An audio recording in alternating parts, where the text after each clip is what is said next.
আপু, আমার নাম অনিতা। একদিন রাত 1:45টার দিকে আম্মু আমাকে ডাকছে।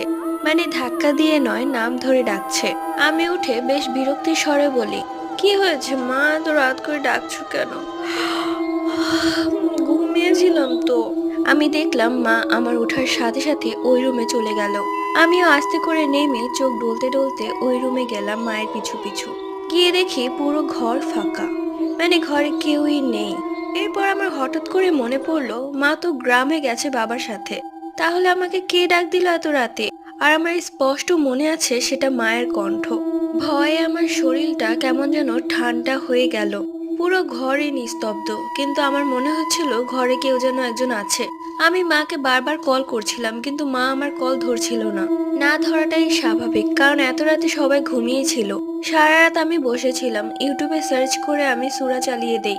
সকালটা হতেই বাড়ি থেকে বের হয়ে যাই।